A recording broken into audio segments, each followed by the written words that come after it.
But until they do that, everybody could even be pushing them to do that. But until they take their own being, their own presence, and reconnect, there is no reconnection happening. Right? So the Nawal, when reconnecting, understands the multidimensionality and has access to other areas of energy that make the profound happen. Jesus was a Nawal, no doubt. Look what he could make happen. You know, what he could have others perceiving as reality. You know, there's been, you know, I'm sure there's been a whole lot of people who think, you know, it's a hypnotic manipulation game. Yeah, I'm well aware of people who do that. But that's really not, that's not the warrior path. The warrior path is the courage to live what's inside of you, not to infringe upon anyone else. And anyone who does, be wary. You know, you meet somebody who's going to teach you something, and they won't leave you alone for a minute, be very wary. Because, you know, the ones that do leave you alone, realize that it's when you're alone, and aware, and have your energy collected, focused in understanding your well-being, that anything happens. See, so when Carlos, I mean, I don't know when he actually arrived at that other pocket of energy he had access to, but he definitely had it, and he definitely knew what to do with it. You know, to be in two places at once is a feat. To disappear is a feat, right? To take the situations that are about to go completely bad and straighten them out so they don't. It's a feat, right? I mean, something so simple as me and Jen had Maya. Maya was a baby, right? Carlos was her godfather. Asked to be, spent a lot of time with her. He'd get up at 5 in the morning and let us sleep, and he'd take care of Maya because she was always getting up pretty early. And him and Maya would hang out. And he'd say, I'm going to be your godfather. It's done. It's done. Don't have to ask twice. It's done. Yeah. So he spent a lot of time with her as well. Just a phenomenal space.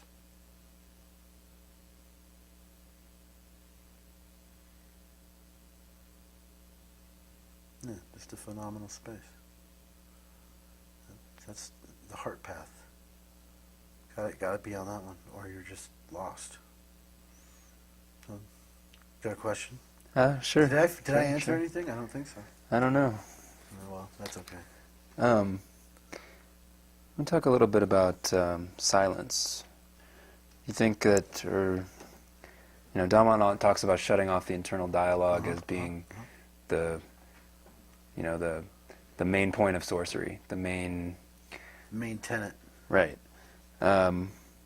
What does silence do for a person? What would it do for a person who's not a sorcerer, for anybody, just for a regular person? Drive them nuts. Drive them absolutely sideways. They would find they couldn't do it. Right. And very few people, I think, are willing to admit they have that little control over what their mind is doing. It scares them. You know, you look around, there's the deer in the headlights look on people's faces. That's it. They have no control of that mind. It's just leading them around. It's even dug into the emotional state and is now manipulating that as well. And it's, it gets pretty sideways. Know what I'm saying? Well, then suppose that a person, you know, tries to be quiet, tries to quiet their mind for a while, can't do it, you know, lots of chatter, can't do it, but they go through that, and they continue. And eventually they, more and more often as they you know, take time out of their busy day or whatever to approach that, Right. And then they get there and they can be quiet for a few minutes. It's of no use to anyone who's not on the trail. Of no use. We'll say they are on Because it'll just be a momentary thing. right. It'll be basically an experience, an event chalked up along with all other experiences and events and be moved on.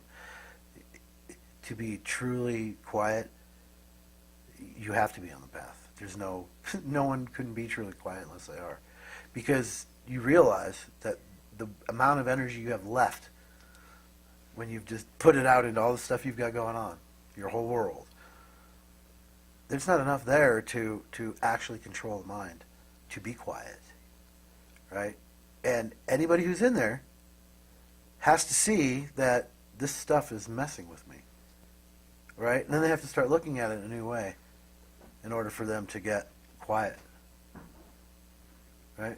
So anybody who's going to devote themselves after sitting down to get quiet, to try to just be in silence and just all this chatter going on, yeah, most people will give up at that point. The person who goes beyond that point really is someone who's looking a little harder. You know what I'm saying? It's more important to them to have their sanity than it is to have their stuff. For them to have the freedom that, being alive with your energy intact provides. You know what I'm saying? So, if the guy can get into it, great. But that's a dedication. That is not, a fluke. And if it is a fluke, it's not a fluke. See, that's the funny part. There's no such thing as a fluke there. Some people have to work very hard for it. And some people it just lands on. I mean, there's people that are just naturally prone to experiences that are expanding for them. Yeah. Those people are great. I don't envy them.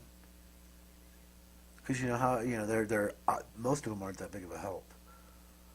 Because they're not in touch with what most people are experiencing. Because they didn't have to go through it. Right. I'm a suburban white kid, right? Lived in suburbia, had my power taken from me in my teens, right? And lived with that for a few years before I actually decided it's mine. I'm taking this back. All my energy is going into what other people are telling me to believe, what other people are telling me about me is true. I don't know any of this. Not really. So now I want to look. Right? And not be even kind to myself. Be honest. Right? There's a difference. It's either honesty or politeness. I'll take honesty. It's the best thing to be with yourself. Because then you have an actual basis to build anything on. Right? Because you know something to be true. There's your foundation. Yeah. True doesn't mean your mind goes, yeah, that's right. True is you can't not do it. It's the life you're living. Yeah. So silence absolutely is necessary, but only necessary to those that understand that it's necessary. There's nothing you can really say about it, except for try it one time and see how loud your head can really be about nothing, everything, just random stuff, all mashed together, and you really think about it. Look at relationships people have. Most of them are based on what the standards are of the two people involved. Most of it's based on their preconceived notions, right? Very little of it is actually based on knowing the other person, which is why a lot of relationships fail. Because someone sees somebody, what they're seeing is their idea of them. Very few actually see the actual person, right? Because that takes your entire presence and all your energy, all your attention focused on that person for you to see them. But people don't do that. They see them through the filter of their own ideas, right? And then the other person could be feeding them a line of crap. You know what I'm saying? So, that's really what it's based on. I mean, there's a lot of dates, and every guy has done this. He has said anything that's untrue that makes him look better to get that date, to get, to impress somebody.